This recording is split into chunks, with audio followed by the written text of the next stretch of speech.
Então, para iniciar com chave de ouro o vídeo de número 14 da série ABC do Investidor, vamos falar de valuation. E agora eu faço uma pausa e vou mencionar o comecinho da série, eu não sei se no vídeo 1 ou 2 que eu falo, que a ideia dessa série foi o investidor que está começando, não importa o nível que ele esteja, precisa acompanhar os morning calls. E esse nome valuation, meu Deus, esse você ouve umas 10 vezes em qualquer morning call, ou apresentação de gestoras, ou fala de analistas. Por quê? O que é o valuation? Intuitivamente você fala, tem a ver com valor. Sim, metodologias existem mais de uma. Não é que o valuation é isso daqui, não. Valuation é o nome dado para alguma metodologia utilizada para precificar um ativo. Nossa, complexo? Não. Quanto vale a Performance Invest? Não sei. Eu preciso fazer o valuation da Performance Invest. Qual que é o preço justo de uma ação de Vale? Depende do valuation utilizado a precificar Vale, Petro e etc. Então, valuation nada mais é que a metodologia utilizada para precificar um ativo. Pode ser uma ação, uma empresa, enfim. E aí sim, você vai ter a análise fundamentalista e a análise técnica. O nome já diz tudo. Análise fundamentalista não tem tradução, porque é uma análise baseada em fundamentos. O que é fundamento? É a situação financeira, econômica e mercadológica de uma empresa, setor, commodity e as projeções para o futuro. Então, a análise fundamentalista, a mais utilizada é o fluxo de caixa descontado. O que é isso? Olha, claro que falando aqui parece que,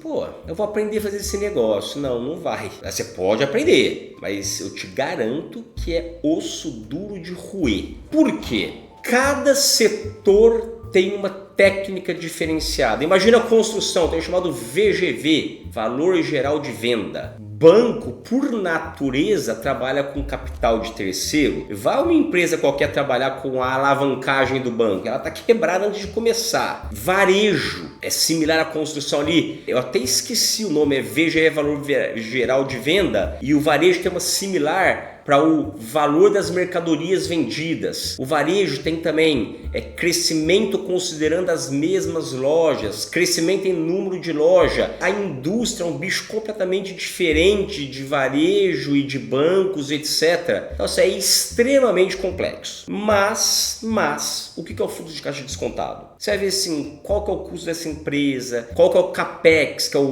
CAPEX é o valor que ela vai investir em expansão e vai projetar recebíveis, lucro, salário, o que ela vai dar de lucro. E aí você vai descontar o lucro pela taxa de juros. Para 1, 2, 3 anos, você consegue fazer uma análise bastante precisa. 4, 5, 6, 10 começa a ficar muito intangível, porque lembra do CDI? Ele oscila muito. E aí lá normalmente utiliza-se 4, 5 anos e depois utiliza-se a perpetuidade. Daqui para frente eu vou dizer que o juros é X. E é aí que o bicho pega. Lembra que eu te falei que o mercado financeiro é um mercado de expectativas e tudo depende do juro.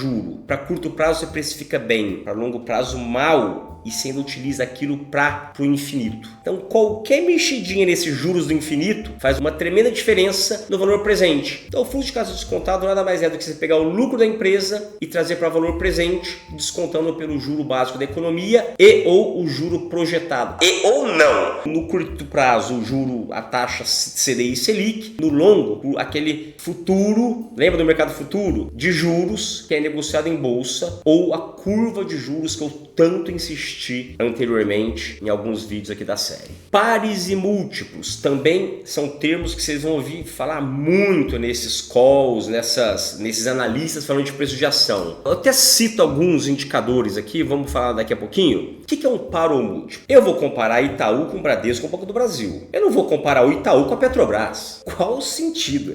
São negócios completamente diferentes. Eu posso comparar a MRV, a Cyrela, a PD ficou muito pequenininha, as construtoras com elas. E mesmo assim você vai ter Tenda, MRV, baixa classe, Cyrela, JHSF, mas assim, tem que comparar aquilo que é comparável. Então, qual que é o nível de endividamento de uma construtora, na média, para saber se a empresa está muito endividada ou está dentro daquele segmento, do banco, do varejo. Então o que são múltiplos? É quando você vai comparar indicadores financeiros de certos segmentos. Por isso são múltiplos ou pares. É comparar o indicador da empresa em questão com outras empresas similares dentro e fora do Brasil, inclusive. Isso está sendo muito feito. Antigamente ficava muito entre as brasileiras, não. Hoje fala assim, poxa, se uma consultora na China é assim, nos Estados Unidos é assim, por que no Brasil tem que ser assado? Aí você começa a falar, tá fora, tá dentro. Então, por isso, essa análise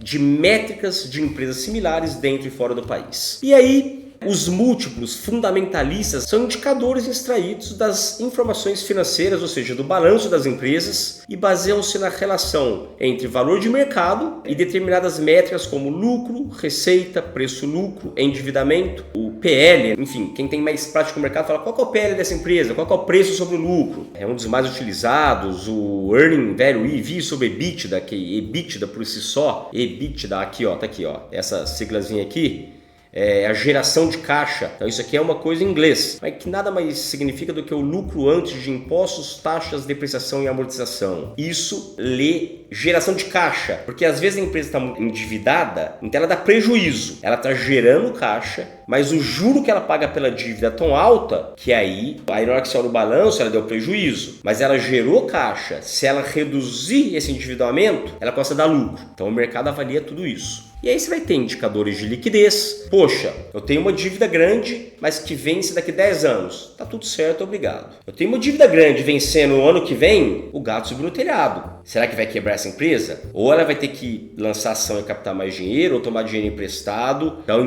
indicador de liquidez. Indicador de estrutura de capital ou endividamento. Aí é quanto ela tem de capital próprio e quanto ela está tomada nos bancos. Lucratividade ou rentabilidade. Uma coisa é o lucro é X. Outra coisa é esse lucro X, quanto representa do valor da empresa? Nossa, uma empresa de 1 bilhão, lucrar 10 milhões não é nada. Se a Performance Invest lucrar 10 milhões, é excepcional. Vale apresenta um lucro de 1 bilhão. Nossa, 1 bi, quanta coisa. Imagina, ela vale 400 bi, não é nada para Vale. Então, analisado, né? Valor de mercado, aqui é muito utilizado até para compor o índice. Quanto maior o valor de mercado, tende a ter mais negociação em bolsa e ter uma relevância maior lá no índice Bovespa. E de atividade, se está crescendo, se está encolhendo, etc. Vários indicadores. Isso aqui é complexo, dá um MBA inteiro para falar só em pares, múltiplos indicadores financeiros de ações.